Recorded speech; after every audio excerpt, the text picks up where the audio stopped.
Hi, I'm James and welcome to today's review. Today we're looking at Ramshackle Games mini gangs. Now I was fortunate to pick this up yesterday at Chilcom. It's very simple. It was written very simply to introduce kids to gaming and to help them with maths. Now it comes in 3 different levels. This is the gateway one, which you can order from their website for 20p, I think it is, or if you go to the shows and just ask, you can get given this. So you've got a quick introduction as to what it is. You've got the details on your gang, what actions you can do: moving, fighting, crawling, charging, shooting, cover, healing, injured models, and then a quick reference chart. That is it. It's very simple. Every gang is identical. Now the gang comes with 4 figures and you can use any figures whatsoever in your collection. This is the idea. You can literally just pick 4 really nice figures. They're all going to be identical for game purposes, so it doesn't actually make that much difference. But you need a leader figure.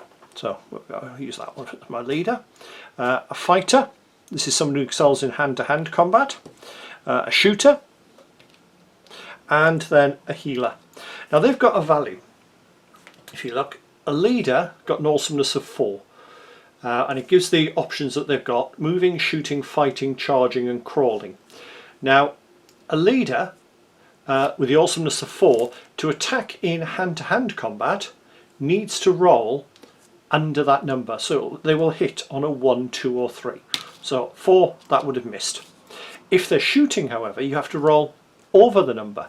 So if he shoots at somebody and a 5, that beats the 4, therefore they've hit. As soon as a figure is hit, it goes down. It can still crawl, but what you do have is the healer has got the ability to get them back up. So if the healer moves into contact, they have to make a healing roll, and they have to roll over the awesomeness, which is 2 for a healer. 3, that figure is now back on its feet.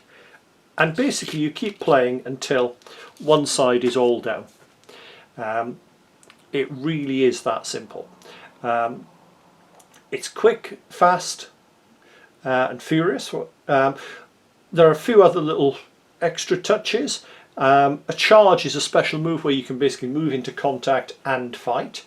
Now it's interesting that the shooter and the healer can't do those. Only the leader and the fighter can. If a character is in cover, then they're only hit on a 6, regardless of who's actually shooting, bearing in mind that the fighter and the healer can't actually shoot. And the game really revolves around keeping your healer intact, because once your healer is down, there's no way of getting them back up. So it's all about protecting the healer. It's a bit like playing chess, I suppose, with the option that you might just be able to win after your king's taken. So that is what they call the gateway level to the game. Put them to one side. There are then 2 higher levels. We can go into the main rulebook. Now the main rulebook comes with a few more bits and pieces. You get that free. You get 4 sample gangs. Yeah. Now, to be honest, it's really just there for the background, which is quite amusing in some of them. So you've got the Small Octon Scarecrows. I quite like these. If you're an older gamer like me, you may be looking at them going, Redemptionists. Yeah, Red Redemptionists, if you go back to even pre-Necromunda, to which brain's gone completely blank as to what the precursor game was. Laserburn, I had to think for a second there. They do have that sort of look to them. You could easily get away with using some of them as orcs. I'm actually considering using some of mine to actually put together a bit of an Adeptus Mechanicus type army. So you get the basic background, but you also get this little bit at the bottom, which is a range ruler. And basically the idea is you just cut that off and you've then got a range ruler. I was also shown a very clever trick that you can cut off the arrows there and actually flip it to actually become a directional dice, scatter dice effectively. So you've got them, you've got the Iron Strike clan. Yeah, quite nice little figures again there. So they're double-sided, you get the two there. You then got the keychain Mohawks, pretty much what you'd expect. I mean, them I can see straight away into Necromunda.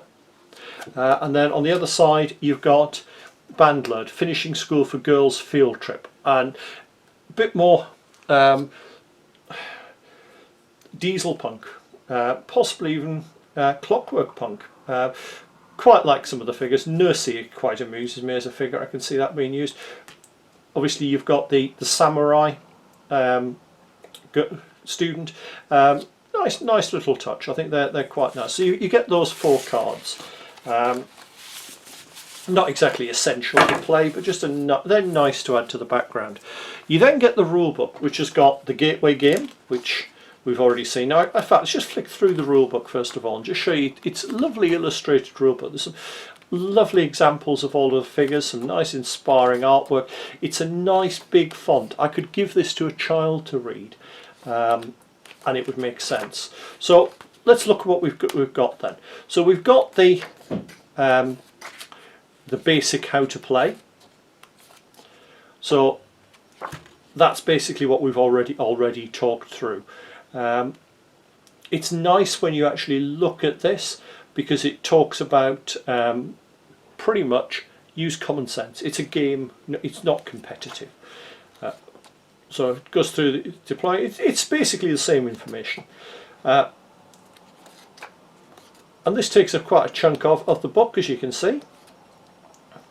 Now, you then get up to the casual level. Now, the casual level introduces cards to the game, and the cards come with the game itself.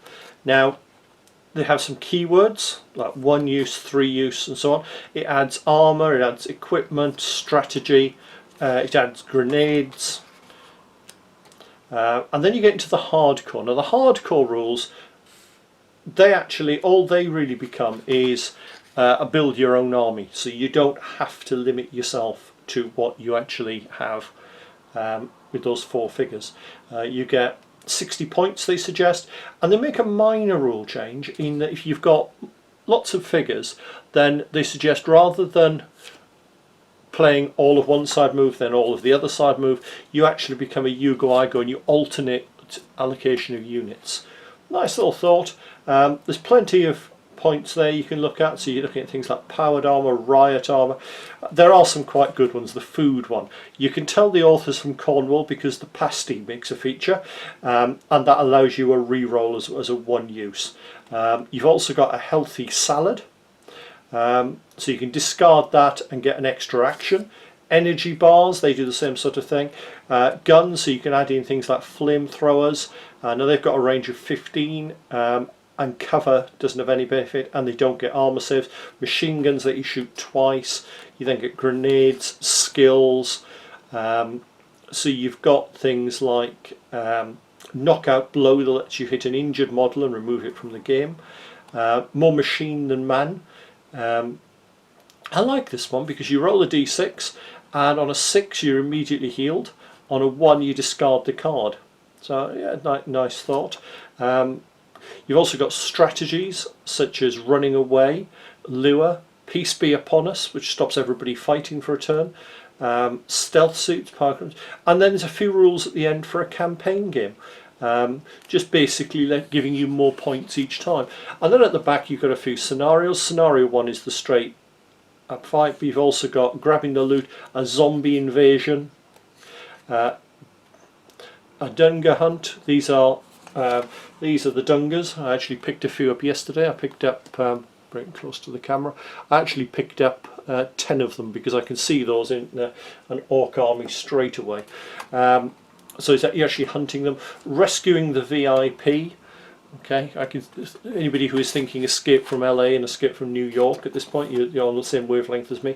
And killbot attack, I quite like that one. You've got, basically you're trying to take out the killbot. So nice touch, and I like the fact that you have an index to rules. I mean, there's not a lot in the rules, but hey, an index is always nice. And quite usefully, I quite like this. you've actually got the main rules summarised on the rear page.